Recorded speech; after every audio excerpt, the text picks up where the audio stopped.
Hey, welcome to part one of Project Typhon. I'll spend a few minutes talking about my little project and the sort of interesting challenges one has when building a high-end machine with something like the 9900K. And you only have to watch a few of the big tech channels and their overclocking attempts to know that you run out of thermal headroom pretty quickly. And it's one hot little sucker, this CPU. So for anyone who's got one and has tried overclocking, I'm sure you know you've had the experience. I have here, which was very hard to get, an EVGA Z390 Dark, which is one of my most prized possessions now because I had to order it from Newegg, US, and get it shipped over here, and it was many, many Australian dollars to get a hold of it. Other thing of note is the T2 Supernova, which again, there was only one place in Australia that stocked this power supply, so it was difficult to get a hold of, but it was the one I wanted. It had the specs that I was after, and the cables were nice, and the build quality of the thing is just next level. It's just fantastic. And these are my 1080 Ti's, one of which actually belongs to my cousin, but I've got a secondary card, so I'm going to be using both the boxes for a nice little prop. And generation old now, but they certainly do the job, and I have no issues running, most things as you'd expect the 1080 Ti to perform with a high refresh rate monitor. So anyway, so as far as the cooling goes, to actually do a good job of cooling this thing, you have to take some rather extreme measures. So this is what I've come up with. So here we have a EK WE540, which is a triple 180mm radiator, which I have sticking out the side of the Lian Li PCV 3000. So most of my friends, when they saw it, kind of went, whoa, and thought, what's the point? Why would you do something like that?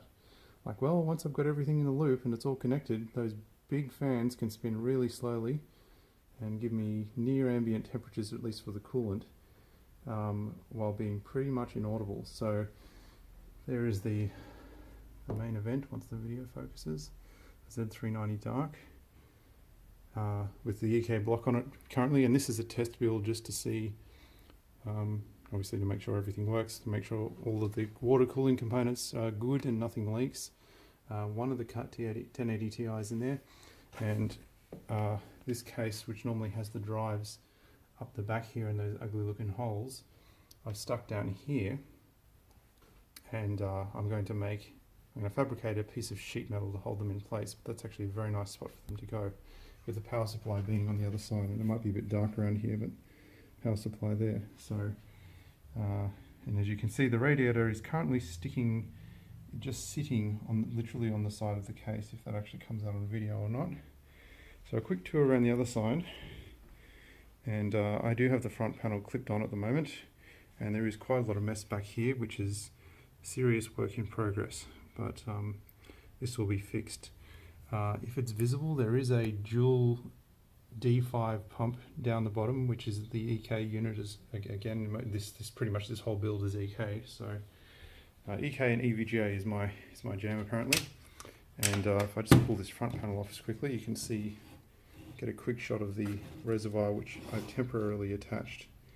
And again, this is just pretty much a test build just to make sure everything fits together, and I do have some serious work ahead of me. So on the front panel, they'll be replacing these three 120mm fan spots with, you can probably see the pencil with a 180mm cutout to actually fit that fat ass radiator in the front, and still clip this front panel over it and retain a semi Lian Li kind of stock appearance, which has been nice because it is a very nice case, and I'm very hesitant to start hacking holes in it, as you can probably imagine. So I need to fabricate a bracket to hold this radiator in the front as well, and I've decided to basically come up with a piece of sheet metal that's going to sit in between the fans and the radiator itself. So that will kind of be just inside this front piece here, so somewhere a few millimeters in, so I can effectively pass the fans through the new cutout hole in the front,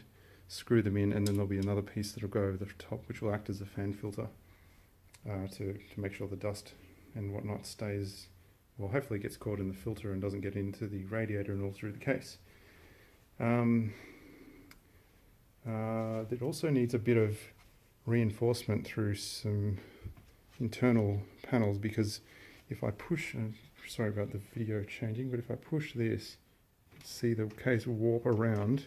So it needs some serious reinforcement. So I'm going to be building the internal bracket's going to be for both mounting the radiator and for structural integrity for the whole rest of the case, because I do intend to move this around. I may go to a LAN party once or twice a year. I know that sounds insane with a case this big, and I'm totally expecting this thing to weigh about 25 kilos when it's actually finished. So that'll be fun, but good thing I'm going to the gym for a reason, so I can pick this giant thing up and move it.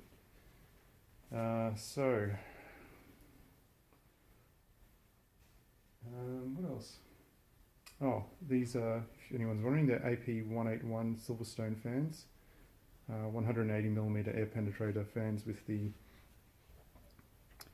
focus flow fins in them, so that obviously it gives it better static pressure. So I think that covers everything for the moment. So if anyone has any other ideas about mounting that radiator, which of course goes beyond the beyond the edges of the case currently, and it's sitting on an SSD box in the bottom,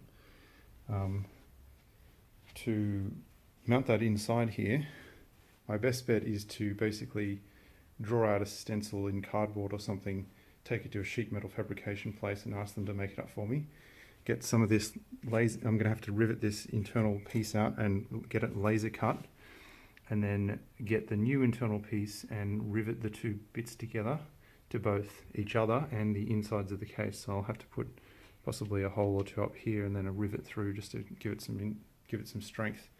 And then with the gap here that will be newly formed with the laser cut edge, I can pass the radiator in and then screw it to the front of the, oh actually sorry, no, just realised that something, I can actually pass it in through this way. It could be on the outside, and the fans could technically come in either this way or directly through the front.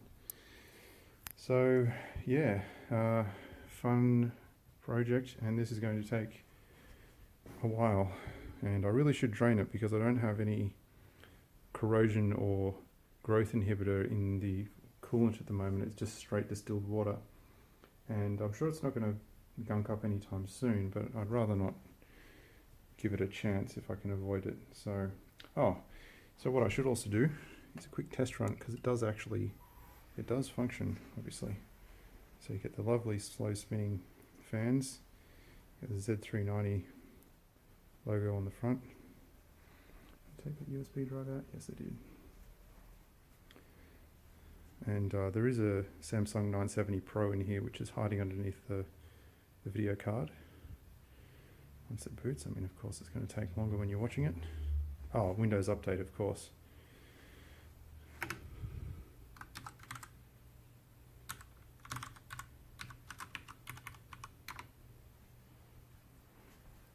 And here we go, let's have a quick look at. So we're running at 5 gigahertz currently. Once the damn thing focuses. With, what are we looking at? Where's our, temps it down a bit. So we are at not much, 40 something, 30 something. So it's high, it's reached high 40s with a, currently sitting here, if you can see that. Oh, focus, damn you. 36, 37, 41, 42, 35. I mean, it hops around a bit. Oh, 29. I'm sure that's completely unreadable, but you just have to take my word for it. But anyway, that's it. It does look pretty badass, especially when the fans are nicely slowly spinning like that, and it's quite the centerpiece. And the LAN party I had it at was, fortunately I was hosting, and it was quite the showpiece, and not very loud at all, if anyone can hear that. So, alright, stay tuned for the next episode.